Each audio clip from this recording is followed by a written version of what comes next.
कुछ दिनों पहले मैंने एक पॉडकास्ट देखा। सुनने तो गया था तनु जैन मैम को, लेकिन एक आदमी के क्लियर थॉट की वजह से मैं उसका दीवाना हो गया। नाम है सूफियान आलम।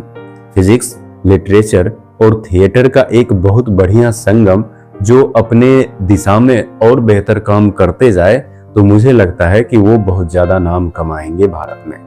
उनके ही पॉडकास्ट से सीखी हुई कुछ बातें, कुछ एक पंक्तियां जो बाकमाल है, जिससे बहुत कुछ सीखा जा सकता है, उसी पॉडकास्ट का निचोड़ जो मैं अपनी डायरी में हमेशा लिखता हूँ। चाहे कहीं भी कुछ भी सुनूं, कुछ भी अच्छा लगे, एक पंक्ति भी मुझे अच्छी लग जाती है, चाहे किसी फिल्म का, किसी पॉडकास्ट का या फिर कोई और इंसान ने कहा है, तो वो मैं अपनी डायरी में लिख लेता हूँ।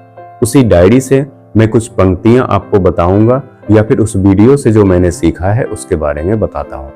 जिस एक पंक्ति के बाद मैं इस वीडियो तक रह गया, वो एक पंक्ति थी, गरीबों के पास एक ही चीज रहती है, वो है उम्मीद। उम्मीद कितनी कमाल की चीज है।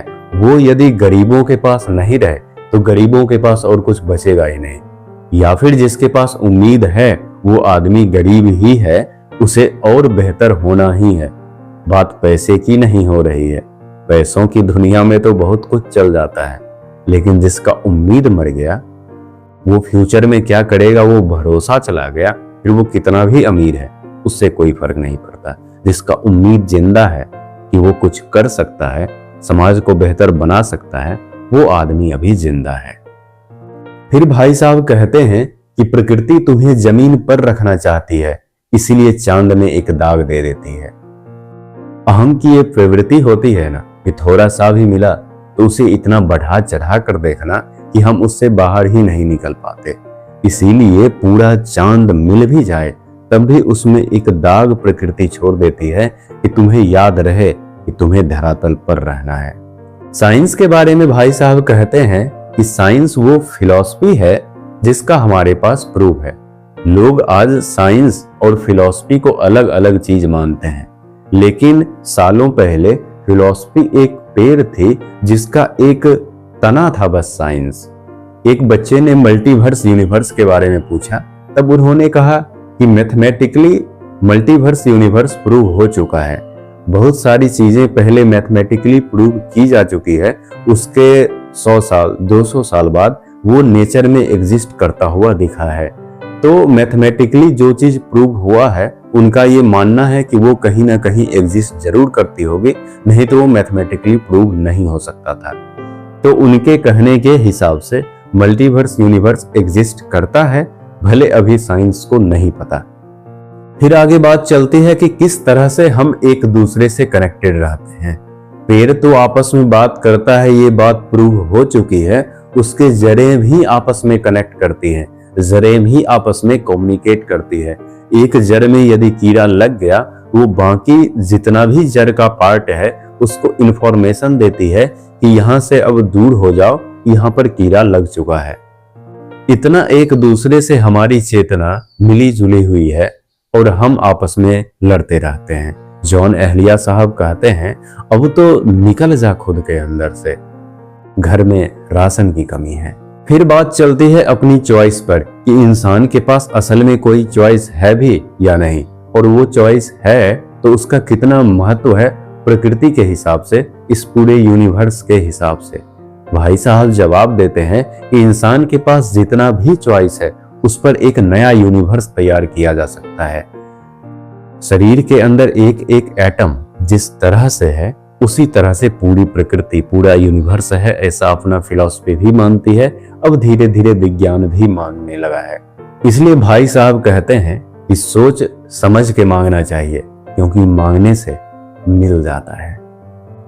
फिर आगे कहते हैं, नहीं हो पाया पर ज्यादा देर यदि टिकोगे तो नहीं ही हो पाएगा बन जाएगा। किसी काम पर हम अटक जाते हैं कि ये नहीं हो पाएगा, नहीं हो पाएगा, नहीं हो पाएगा। जब कई बार हम ये बोलते हैं कि ये नहीं हो पाएगा, फिर वो नहीं ही हो पाएगा बन जाता है। हम जब उसके बारे में कहें ये तो आसान है, हो जाएगा, भले इसमें थोड़ी मेहनत लगेगी, नई चीज सीखने पड़ेगी, लेकिन हो जाएगा धीरे धीरे। लेकिन हम ये मान के ही चलें कि ये नहीं ही होने वाला है, तो नहीं ही होने वाला है, कोई दूसरा आदमी उसे कर ही लेगा। फिर आगे एक फिलॉसफी की बात करते हैं जिसका नाम है डिटर्मिनिज्म। जिसे बहुत सारे साइंटिस्ट फॉलो करते थे। हम जो चाहते हैं वो हम कर सकते हैं, पर हम चाह नहीं सकते कि हम क्या चाहेंगे। हमारा चाहना सिर्फ हम पर निर्भर नहीं करता। हम जिस काल में, जिस देश में, और उस देश में जिस जगह पर, और जिस जाति में, जिस धर्म में और जिस घर में पैदा हुए हैं, उसके हिसाब से हमारा चाहना डिसाइड होता है। बाहर किस चीज की मांग है, घर वालों ने हमें क्या सिखाया है, किताबों से हमने क्या सीखा है, शिक्षक समाज हमारे अंदर क्या क्या भरा है, और हम किस क्लाइमेट में रहते हैं और समय के किस काल में हैं, इतनी चीजें मिलती हैं। इतने तो बहुत कम मैं बता रहा हूँ, ऐसे बहुत सारी चीजें आपस में मिलती है, तब जाकर के तय होता है कि हम क्या चाहेंगे। हम जो चाह लें उसके बाद वो कर लेंगे, लेकिन हमारे चाहने पर ही हमारा कंट्रोल नहीं है। फिर वो आगे बात करते हैं कि हमें जिंदा रखने के लिए प्रकृति ने ना जाने कितना अच्छा सिस्टम बनाया हुआ है ताकि ये अर्थ एग्जिस्ट कर पाए। यदि मार्स 1 मिलीमीटर भी अपने जगह से हिल गया तो धरती जुपिटर में जाकर के टकरा जाएगी कुछ 1 सालों में ही। और इस तरह की बहुत सारी चीजें हैं जो अपने जगह से आधा सेंटीमीटर हिल गया, अपने एंगल से आधा डिग्री भी इधर हो गया तो पूरी दुनिया में तबाही आ जाएगी। धरती तो बचेगी ही नहीं, इंसानियत की तो बात ही छोड़ दो। फिर एक बात इस वीडियो में पता चली जिसे सुनकर मैं चौंक गया। मैं स्कूल में विज्ञान पढ़ाता हूँ।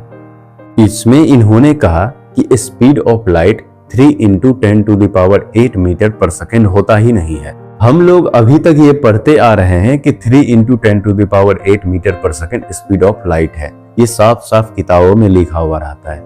अब यहाँ भाई साहब कह रहे हैं कि नहीं होता है।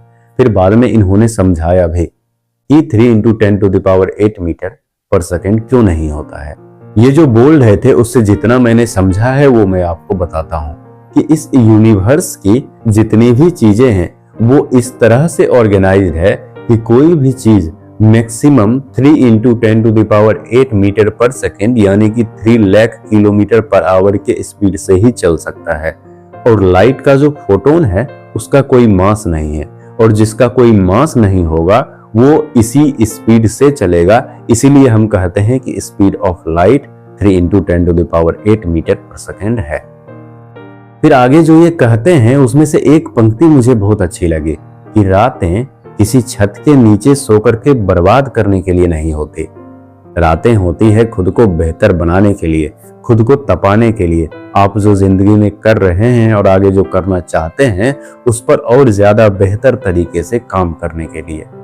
फिर एक स्टूडेंट ने सवाल पूछा कि जो नहीं मिला उसका दुख हमेशा इतना क्यों होता है। भाई साहब जवाब देते हैं कि जो नहीं मिला उसका दुख नहीं मनाओ। जब पीछे मुड़ के देखोगे तब ये सोचोगे कि अच्छा हुआ नहीं मिला। वो यदि मिल जाता, चाहे कोई इंसान हो, कोई सामान हो, जो भी आती है, ऐसा लगता है कि वो हमें खुशी देगी। लेकिन एक समय तक रुक जाएं, थोड़ा ठहर जाएं, थोड़ा पीछे हो जाएं, तो वक्त में पीछे मुड़कर जब देखेंगे तो आपको लगेगा कि अच्छा हुआ था नहीं मिला। अभी ही जिंदगी में बहुत सारी ऐसी चीजें होंगी जिसे आपने इकट्ठा किया होगा, बड़े चाव से घर में लाया होगा, चाहे कोई विचार या कोई सामान या फिर कोई इंसान। फिर बाद में उसका रिजल्ट क्या होता है वो आप अभी तक महसूस कर चुके होंगे। जिंदगी में कितना नाम करना है उस पर सुफियान साहब फराज साहब का एक शेर सुनाते हैं। और कितनी मोहब्बत चाहिए तुझे फराज, माओ ने बच्चों के नाम तुम पर रख दिए। इससे ज्यादा मोहब्बत की बात क्या होगी। इस पूरे हिंदुस्तान में सबसे ज्यादा नाम जिस बच्चे का रखा गया, जिन पर रखा गया, वो कौन है? वासुदेव कृष्ण साहब। उनसे ज्यादा मोहब्बत का प्रतीक कौन हो सकता है।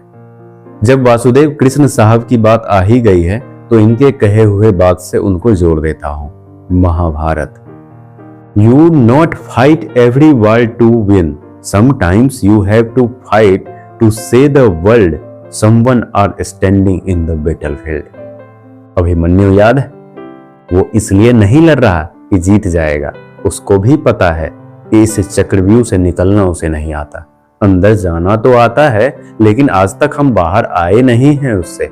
ये भरोसा है उनको, ये पता भी है उनको, और अंदर तक जानते भी हैं कि अंदर जा करके किससे उनको युद्ध करना है, लेकिन फिर भी दुनिया को बताना है कि हम हारे नहीं हैं, हर लड़ाई जीतने के लिए नहीं है, हम मैदान में खड़े हैं, अंतिम सांस तक खड़े हैं। 6 महारथियों ने मिलकर के उसे मारा है और सुबह से शाम हो गई, पसीना छूट गया उस बच्चे को मारने में। फिर भाई साहब आगे कहते हैं कि बहुत सारे लोग इंट्रोवर्ट रहते हैं, तो क्या उसे इंट्रोवर्ट रहना चाहिए? उसके बारे में इनका विचार है, be realistic, expressive, otherwise after some times others treat you like a dead. वो एग्जाम्पल देते हैं कि आप किसी रेस्टोरेंट में गए और सबसे पूछा जा रहा है कि तुम क्या खाओगे, तुम क्या खाओगे, तुम क्या खाओगे। पहले मैं भी ऐसा करता था, मैं बोलता था जो भी तुमको मंगाना है मंगा लो, हम वही खा लेंगे। 1-2 बार के बाद लोग पूछना ही छोड़ देते हैं। लोग ये सोचते हैं कुछ भी मंगा लो, ये खा ही लेगा, इससे पूछने की क्या जरूरत है। लोग तुम्हें डेड की तरह ट्रीट करने लगते हैं। तुम्हें जो पसंद है, जो तुम्हें लगता है कि तुम्हें करना चाहिए, वो काम आपको करना चाहिए। यदि आप खुद को एक्सप्रेस नहीं करेंगे, यदि फूल सुगंध देना छोड़ दे तो फूल को लोग मुर्दा समझ लेते हैं। जब वो सुगंध दे रही है तब तो हम उसके साथ जाति करते रहते हैं, और जब सुगंध देना ही बंद कर दे तो।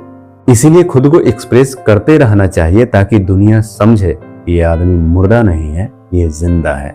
उसूलों पर आ जाए तो टकराना जरूरी है, जिंदा हो तो जिंदा नजर आना जरूरी है। धन्यवाद।